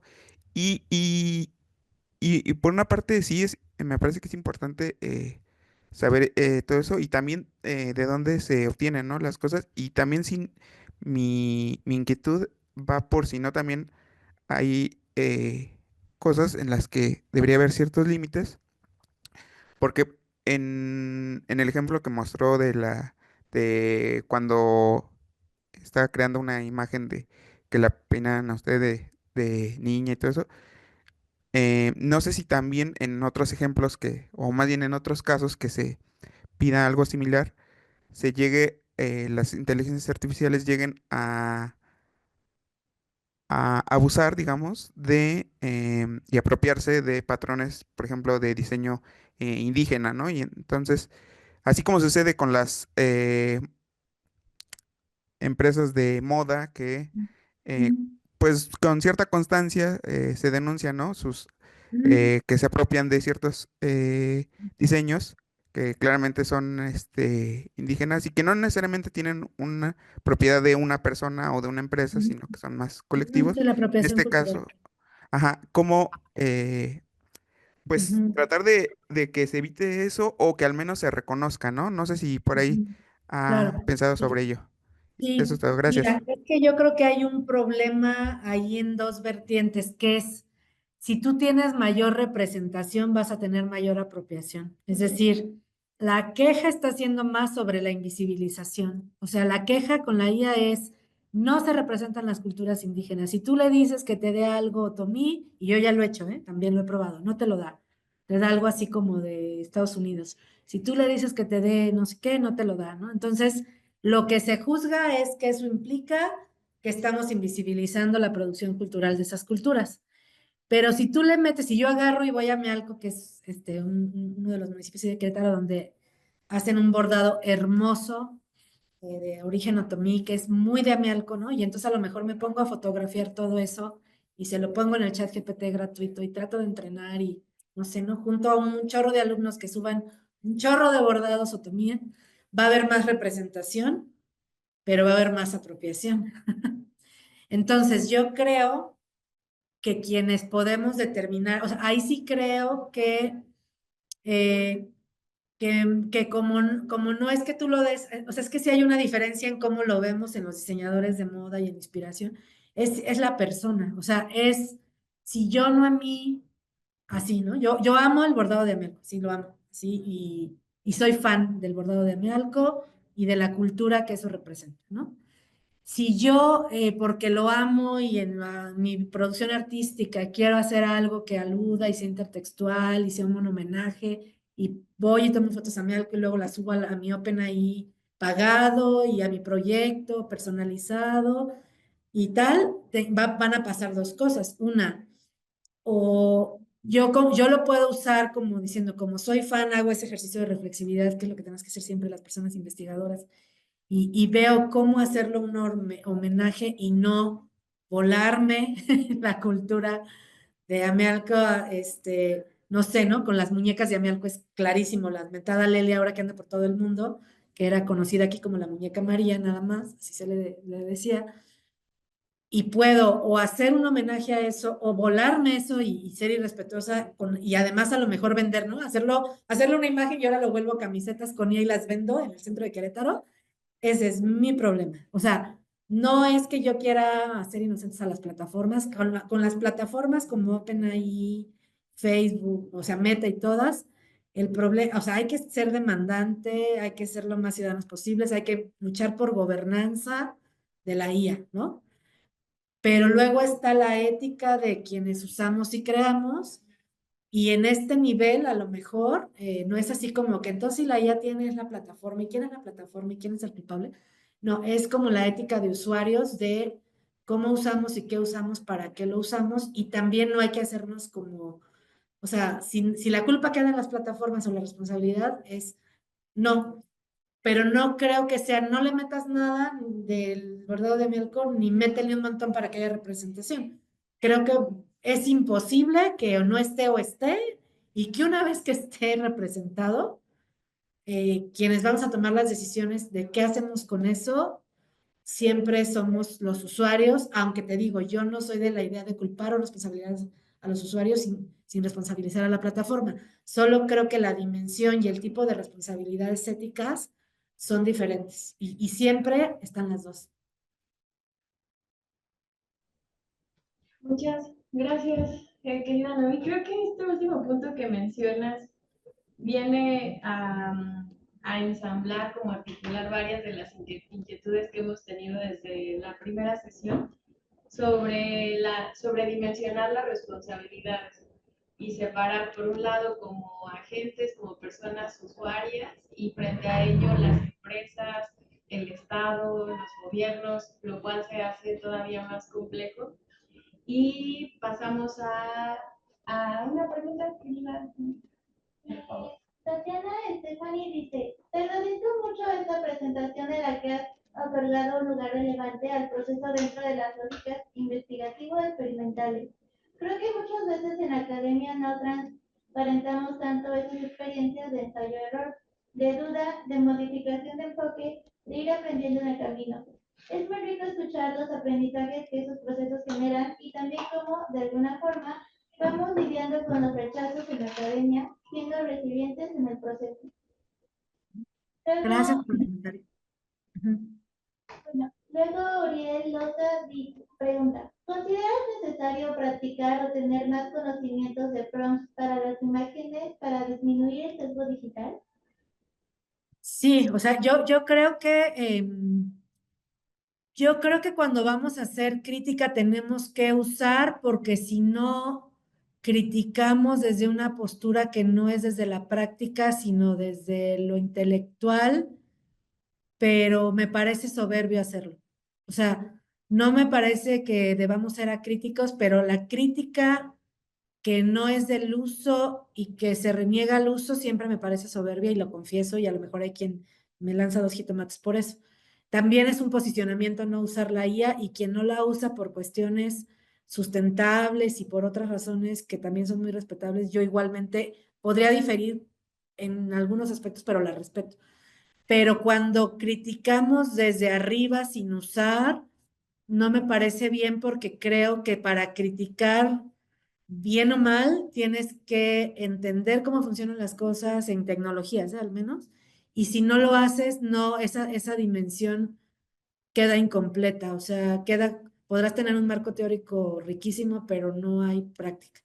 Entonces, yo creo que sí, y yo creo que es cuando empiezan, por ejemplo, esto de los sueños que platicaban hace rato, cuando tú ves a un niño usarlo y dices, ah, mira, no es que seas acrítico, y no es que no sepas que esto gasta mucha agua, y no es que no sepas que OpenAI y Meta pueden controlar al mundo por tener esta tecnología, y no es que no sepas que hay brecha y que no todos los niños pueden hacerlo. O sea, no es que sea, o sea, o yo creo que es lo que, a ver, no hay que ser ingenuos respecto a eso, pero creo que es diferente cuando lo ves y cuando empiezas a dimensionarlo, y más si no solo haces que lo hagan otros, ¿no? O sea, como maestra, los niños, si no dices, yo para que los niños lo hagan, lo voy a hacer yo, ¿qué siento yo? ¿Qué posibilidades le evitan?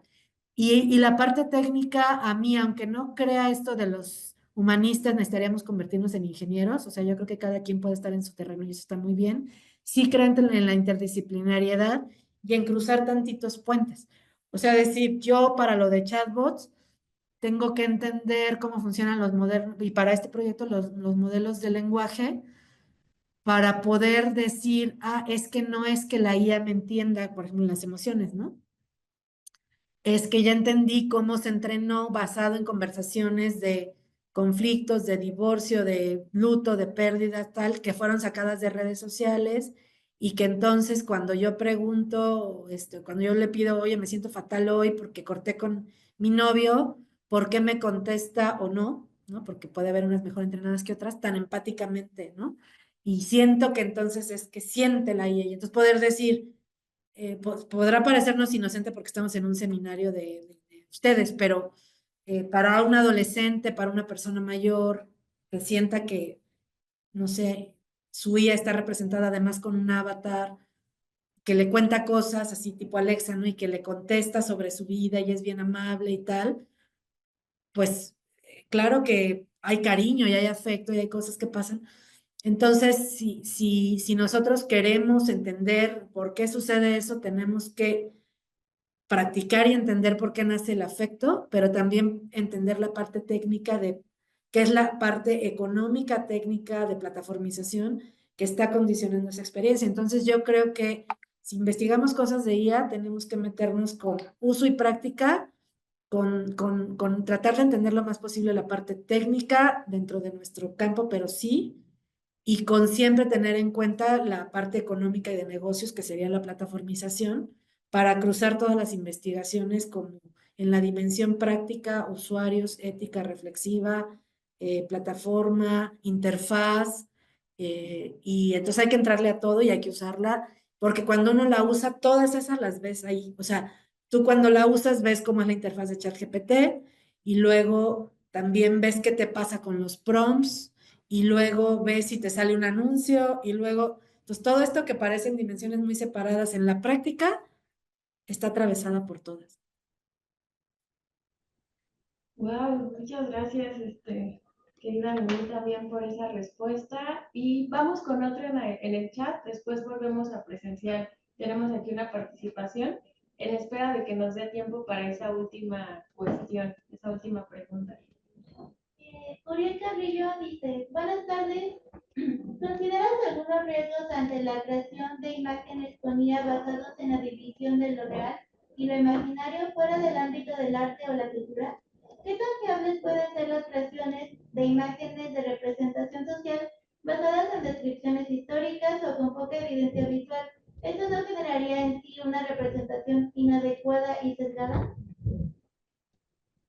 Yo volvería a que las representaciones pueden ser adecuadas o inadecuadas siempre por las mismas cuestiones que lo han sido en los medios visuales, audiovisuales y auditivos, y que siempre están en esa combinación de lo que te ofrezca la plataforma o los recursos que tienes más tu mirada, ¿no? Si tú representas, o sea, por ejemplo, si hay en la publicidad que fue por años y años sin que dijéramos mucho al respecto, la objetivación de la mujer. Yo recuerdo que unas estudiantes por ahí de 2017, cuando les daba semiótica y les daba el módulo de semiótica visual, eh, por ejemplo, recuerdo mucho una campaña de, ay, creo que fue de Carl's Jr., ¿no? De hamburguesas. Y lo digo porque eran hamburguesas. O sea, podrías haber anunciado la hamburguesa muy rica o a una familia comiendo las hamburguesas. Pero el chiste es, no me acuerdo si era Carl's Jr. es otra marca, pero creo que era Carl's Jr. Y había una publicidad súper ofensiva, pues como muchas veces lo hubo con el alcohol, con el cigarro y con miles de cosas, ¿no? Y entonces tú puedes decir, pues, ahí qué, ¿no? Entonces, es decir, la representación es siempre la representación. Los problemas técnicos de la IA sí sabemos que son sesgos algorítmicos y sesgos de la base de datos y de cómo se entrena específicamente, y por eso vuelvo a la respuesta de hace rato de hay que saberlos y hay que saber cómo funcionan para poder tener los puntos sobre la IS en eso. Pero también podríamos decir que otra vez la parte de usuario no es que la representación sesgada venga así como si estuviera en el aire. O sea, la representación sesgada viene del representador, del enunciador. Ajá. Y si a mí ese medio no me gusta para representar porque yo estoy consciente del sesgo, no escojo ese medio para representar y escojo otro. Por ejemplo, si yo soy diseñadora gráfica y pago una licencia de banco de imágenes para ilustrar mis folletos y lo que me pida un cliente, ¿no? Y encuentro, eso antes de la IA, y encuentro que siempre las imágenes que tiene, las bases de imágenes que tenían, siempre eran familias de dos, de mamá, papá, hija e hijo, de clase media, media alta, blancos, y yo quiero expresar así, y yo quería así como que anunciar algo de una familia, donde necesito una familia mexicana. Estoy ante lo mismo o peor que la IA. O sea, es la uso porque ahí es la que tiene la base, el banco de imágenes. ¿Yo qué puedo hacer? Pues a lo mejor sí, porque me pagaron ese producto publicitario en un precio que yo no puedo asumir o tomar la foto yo o pagarle a un fotógrafo profesional. Esa es una, lo asumo.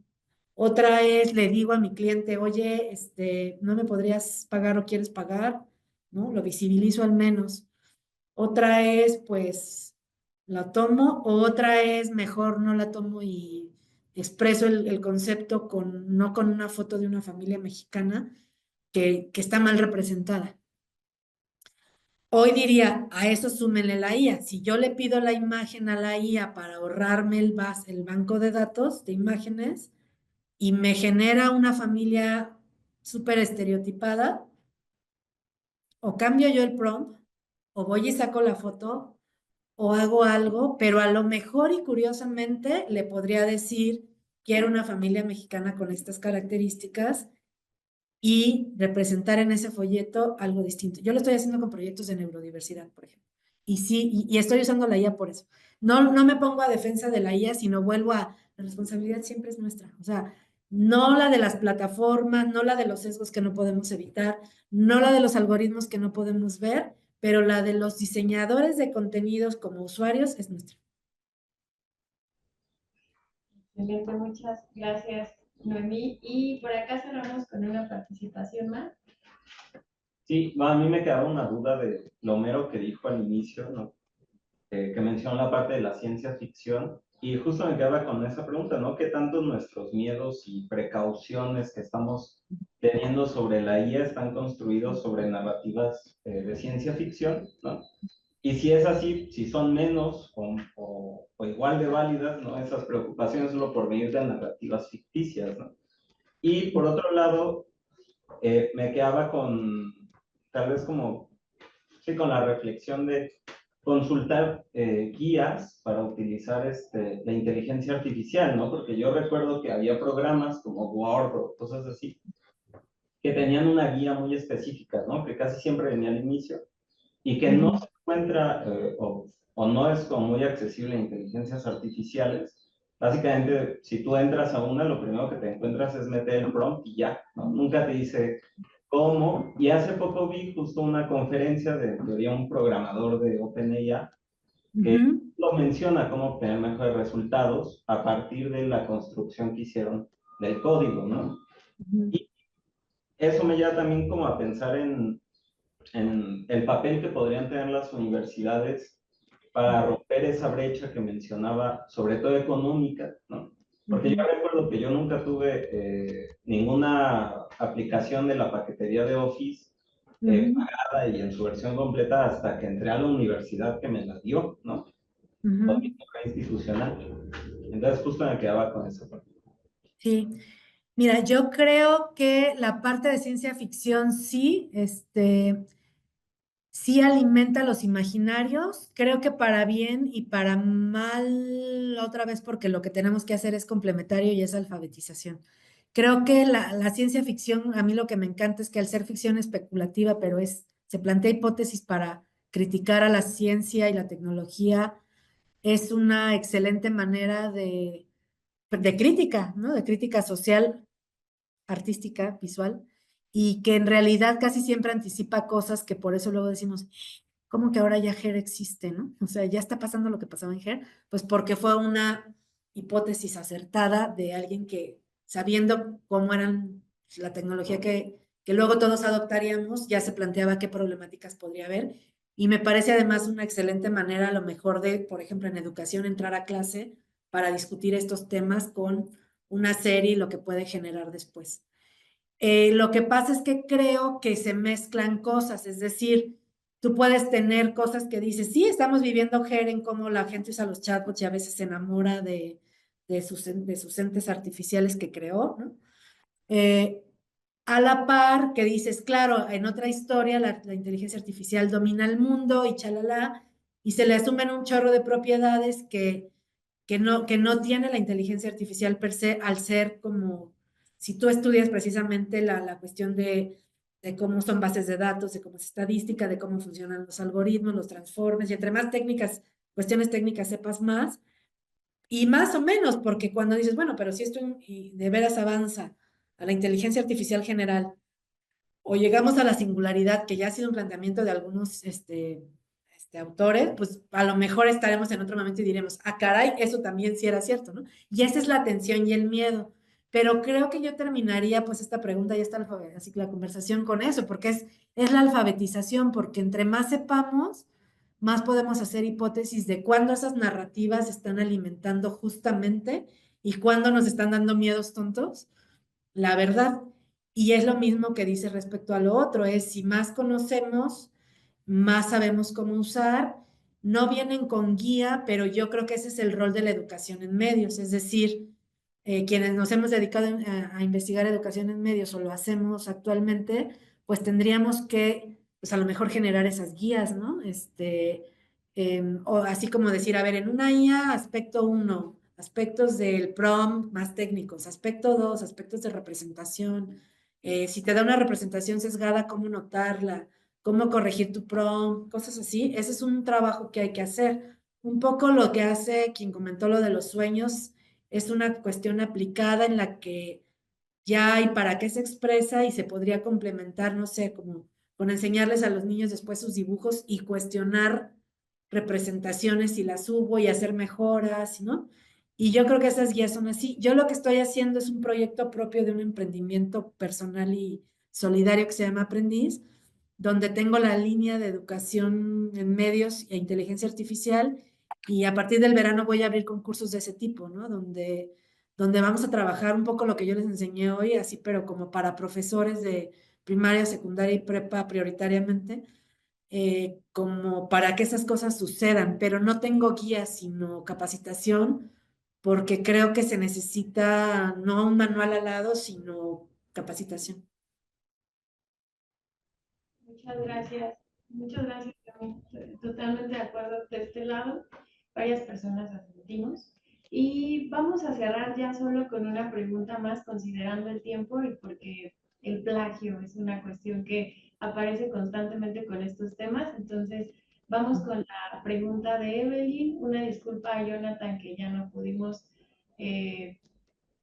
responder, más bien ya no pudiste responder su pregunta o ya no podrás. Y ya finalmente leer el comentario de Iliana Cruz, por favor, querida. Ah, primer comentario. Ileana dice, me parece que el arte no está en la creación, sino en lo que expone de sí, de lo que llamamos alma. Y la pregunta de Evelyn Castro es, ¿el generar una imagen con nuestras ideas en la IA y después copiar y pegar se puede considerar plagio, igual que pasa con un texto? Yo creo que el plagio es todo un tema muy grande, pero yo creo que no debemos clavarnos tanto con el plagio. Yo creo que estamos volviendo a tener la discusión que teníamos cuando salieron los medios digitales cerca ahí del 2000, o sea, Internet, digamos, la web 2.0 sobre todo, 2008, 9, 10, 5, por ahí, ¿no? O sea, que empezó a como mucha preocupación por la autoría, pero no olvidemos que la autoría, otra vez, las plataformas nos podemos indignar de que agarren contenidos y agarren nuestros artículos científicos y que los venda la editorial tal de X y Y sin habernos dicho nada. O sea, sí nos podemos indignar y debemos. Pero si hablamos de conocimiento, yo creo que la idea de la autoría individual es un concepto del Renacimiento, o sea, de 1500 eh, que tiene que ver con cuestiones históricas de ese momento y luego con cuestiones que, o sea, se mantuvo en la ilustración, el autor, además hombre, la autoría, la cuestión como intelectual, y el valor de lo intelectual sigue teniendo mucho valor. A ver, en el conocimiento científico, la autoría, el número de citas, ser un investigador, investigadora relevante medido por cuánta gente te cita, sigue siendo uy, uy, uy, ¿no? Para mucha gente, pero en realidad, yo creo que tenemos que, antes de pensar en el plagio, no, y en estas clases, y en si les prohibimos usar IA o no, y en si las imágenes son plagio o no, si se baja, si una imagen que yo hago depende de las 40,000 millones de imágenes que alguien habrá hecho y subió a internet, ahí sí me parece un discurso que es como, ay, no inventemos, porque porque me parece que lo que también hay que reconocer es la parte colectiva del conocimiento y creo que tenemos que desmontar el plagio como concepto. A mí el plagio me parece un concepto problemático eso, porque es un concepto moderno, individualista, de 1500, 1800. No quiere decir la ética igual, o sea, yo digo, me invitaron a una conferencia en La Salle en mayo del año pasado sobre esto, ¿no? Yo decía, a ver, en realidad yo no estoy diciendo que está bien que los alumnos copien o no hagan lo que tienen que hacer, por ejemplo, en el caso de alumnos o en el caso nuestro en investigación. Lo que más bien me hace ruido es qué le atribuimos al plagio y qué nos significa el plagio sin desmontar estas cosas sobre el origen de la palabra plagio, la palabra autoría, lo individual y colectivo del conocimiento, el reconocimiento entre amigos, entre pares, entre colegas, que me parece algo que debe seguir estando, y que en clases debe seguir priorizando la honestidad y el aprendizaje y la cognición. Pero si yo me meto en el plagio, lo vuelvo una batalla de es plagio o no es plagio, y parece que es ético o antiético, y creo que va más allá y es más los cómo, ¿no? Por ejemplo, en el caso de la educación, creo que el plagio ahora y siempre ha venido motivado, no por disculpar a quien lo hace, si es un valor de honestidad que es un valor que hay que seguir manteniendo, pero sí por prácticas educativas, si no son de cierto tipo, si las escuelas no se hacen cargo de ciertas cosas que tendrían que haberse hecho cargo hace miles de años en los procesos de aprendizaje. Entonces, cuando yo veo el plagio alrededor o sea, el plagio igual académico, como el plagio en investigación, como el plagio en arte, creo que el problema es que está contextualizado y cruzado por un chorro de factores como los que acabo de decir y que por eso no es tan fácil contestar, pero que creo que sí debemos al menos cuestionar y desmontarlo como plagio igual a fatal y horror y antiético porque es un fenómeno muy complejo según lo abordes en educación, en arte, en autoría, en investigación, no justificando la deshonestidad nunca, pero sí cuestionando de dónde viene cuando plagio es proceder a nutrirte del conocimiento colectivo, ¿no? Por ejemplo. Entonces, creo que eso se llevaría a toda otra sesión.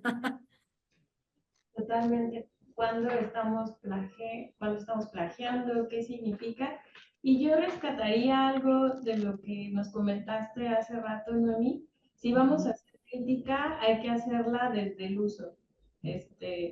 Justo como cuestionando esta crítica que se hace desde arriba, sin la práctica, y también esta apuesta por tratar de entender la parte técnica desde los terrenos de cada quien.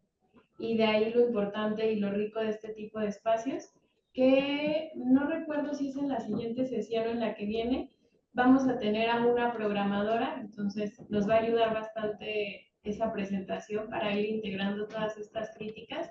De este lado, les agradecemos mucho a nombre de Josué Lugo, quien hoy no nos pudo acompañar, pero gracias por conectarse, también gracias a quienes vinieron en presencial y principalmente gracias a Noemí, quien fue muy, muy, muy generosa presentándonos en detrás de cámara su proceso, bastante rico.